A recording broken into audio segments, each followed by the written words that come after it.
tudo bom, pessoal? Hoje, como dever de casa, eu solicitei que vocês realizassem a tarefa número 5 e a tarefa número 6, que estão nas páginas 154 e página 155. E agora eu vou resolver junto com vocês a atividade da página número 154, que fala assim: localize na reta real os números obtidos com as medidas do segmento X e os posicione, transportando as medidas com o auxílio do compasso. Então, o primeiro passo, pessoal, nós vamos determinar o valor de x, que é este número que está aqui, esta letra que está aqui, né? Então, vamos lembrar, o quadrado do maior lado de um triângulo retângulo é igual à soma do quadrado dos outros dois lados. Então, nesse caso, eu tenho que x ao quadrado vai ser igual a 3 ao quadrado mais 5 ao quadrado. X ao quadrado vai ser igual a 9 mais 25. X ao quadrado vai ser igual a 34. Ou seja, x vai ser igual a raiz quadrada de 34. Solucionei. Próximo passo é pegar o compasso e transferir a medida para a reta numérica, certo? Eu tô pegando o compasso aqui, pronto, peguei. E aí, nós vamos transferir essa medida, que é a raiz de 34, que é a medida dessa diagonal aqui do retângulo. Então, eu vou colocar a ponta seca do compasso em uma extremidade, a ponta com grafite na outra. Aí, eu venho até aqui, tá vendo que aqui já tem a marcação do zero? Venho aqui com o zero e marco o número 34. E aqui já está escrito raiz quadrada de 34. Vocês podem pôr, tá bom? Vamos para o próximo agora. Então, o quadrado do lado maior é igual à soma do quadrado dos outros dois lados do triângulo retângulo. Então, x ao quadrado vai ser igual a 3 ao quadrado mais 3 ao quadrado. X vai ser igual, x ao quadrado vai ser igual a 9 mais 9. X vai ser igual a raiz quadrada de 18, porque 9 mais 9 é igual a 18. Então, novamente, eu vou pegar o compasso e vou transferir medida. Ponta seca em um lado da diagonal, ponta seca no outro lado da diagonal. Venho aqui no zero e marco raiz quadrada de 18. Então, aqui eu vou ter raiz quadrada de 18. Próximo triângulo agora. Então, vamos para o próximo, certo? Então, aqui eu tenho x ao quadrado, que é o maior lado, que é este daqui, igual a 5 ao quadrado mais 12 ao quadrado, que são os outros dois lados. Então, x ao quadrado vai ser igual a 5 ao quadrado, que é igual a 25, mais 12 ao quadrado, que é igual a 144. X ao quadrado vai ser igual a 169. X vai ser igual a raiz quadrada de 169, que é igual a 13. Portanto, essa medida aqui é igual a 13, certo? Essa medida aqui é igual a raiz de 18, e essa medida aqui é igual a raiz de 34. E essa aqui é igual a raiz de 13. Novamente, vou abrir o compasso, a ponta seca numa extremidade e na outra extremidade dessa forma, coloco no zero e marco aqui na reta numérica o valor 13. Então, marquei aqui, transferi a medida, e essa foi a tarefa 5. E agora, vamos fazer a tarefa número 6, que fala assim: classifique como V para verdadeiras ou F para falsas as sentenças abaixo. Então, vamos começar. Raiz quadrada de 8 é um número racional. Gente, raiz quadrada de 8 não é uma raiz exata.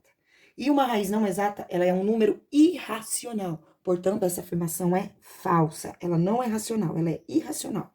Próxima. 10 sobre 2 é um número racional, mas não é inteiro. Esta afirmação é falsa, porque, sim, 10 sobre 2 é um número racional, realmente é.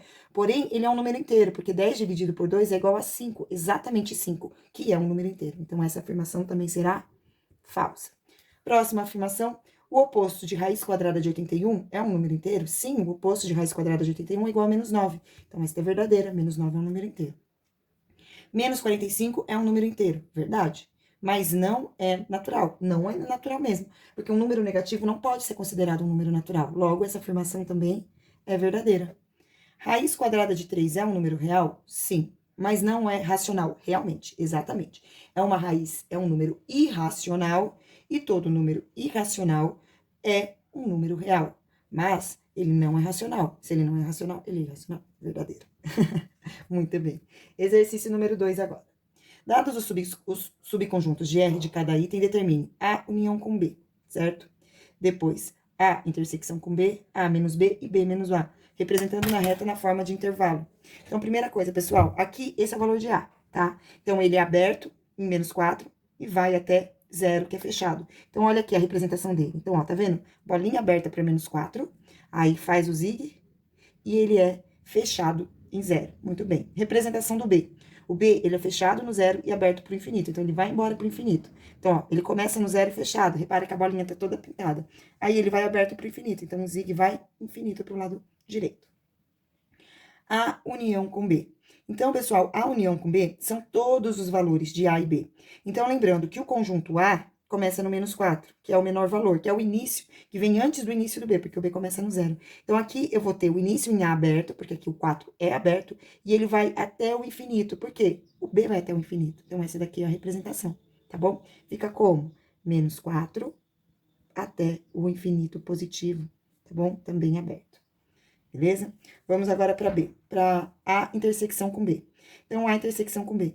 Gente, em A intersecção com B, a única coisa em comum que esses dois têm é o zero. Então, eu tenho zero aqui e tenho zero aqui. Portanto, se vocês observarem aqui nessa resposta, eu tenho apenas o zero. É o único conjunto que a gente tem. E aí, aqui tem a resposta. A intersecção com B, eu tenho nesse conjunto apenas o algarismo zero. Próximo, A menos B. Muito bem. O B, pessoal, ele chega no zero e vai até o infinito. E eu não posso ter o B, eu só quero o A. Então, o A vai ser aberto em menos 4 e ele vai até o zero. Porém, ele vai ficar aberto em zero, porque eu tenho que tirar o zero, que o zero pertence a B. Então, aqui eu tenho menos 4, eu tenho menos 4 e zero aberto dos dois lados. Depois, A menos B. Então, eu vou tirar o zero, tá vendo? O zero tá aberto, porque o zero tem em A. E aqui, tudo que tem em A eu não posso pôr. Mas o B, ele é infinito, então ele vai infinito para o conjunto dos números reais. Então, ele fica aberto em zero e vai até o infinito em aberto também. Muito bem. Alternativa B. Na B, eu tenho o conjunto A, que é aberto em 4 e em 6. Então, olha a representação do A aqui.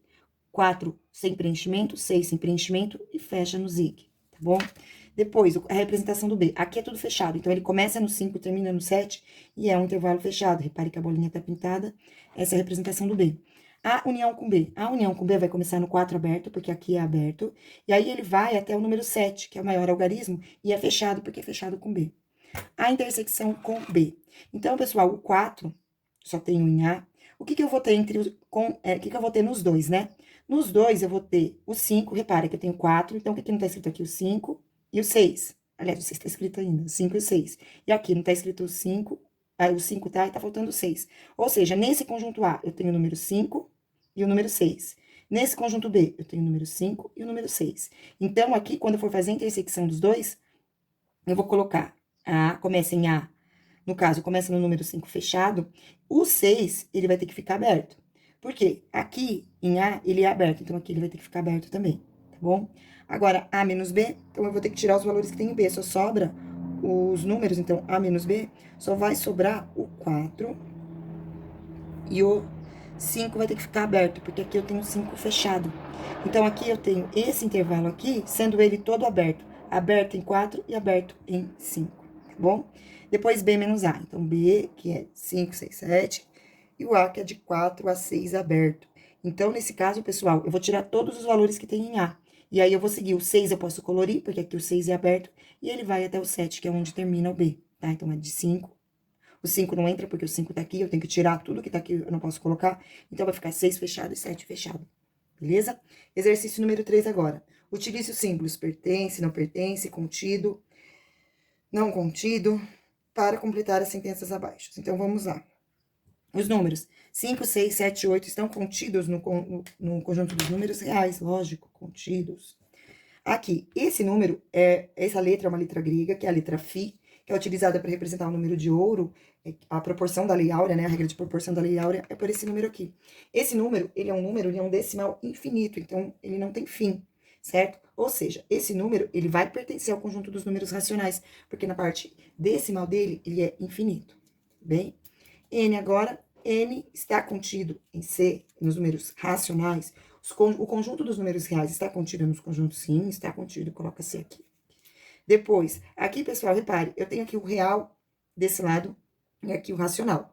É o racional que está contido dentro do real, então a gente coloca o C ao contrário, tá bom? Raiz quadrada de 8 pertence ao conjunto dos números reais. Pertence, né? O conjunto dos números reais é uma união do conjunto dos números racionais e irracionais. Raiz quadrada de 8 é irracional, portanto, pertence ao conjunto dos números reais e também vai pertencer ao conjunto dos números irracionais, né? E raiz quadrada de 8 não vai pertencer ao conjunto dos números racionais. Se um número ele é irracional, ele não vai poder ser nunca um número racional, então ele não pertence. Raiz quadrada de 8 está contida no conjunto dos números reais. Sim, está, tá? Depois, Os números inteiros estão contidos nos números naturais? Não, é o contrário. Os números naturais estão contidos dentro do conjunto dos números inteiros. Depois, o 2 e o 3 estão contidos dentro do conjunto dos números naturais. Depois, aqui eu tenho 3 sobre 2, ele é uma fração. Então, ele não vai estar contido dentro dos números inteiros. Pessoal, qual que é a diferença do não contido assim e assim? Ou ainda do contido com um tracinho. A gente vai utilizar contido sempre que esses valores estiverem dentro do parênteses. Então, se está dentro do parênteses, indica um conjunto numérico.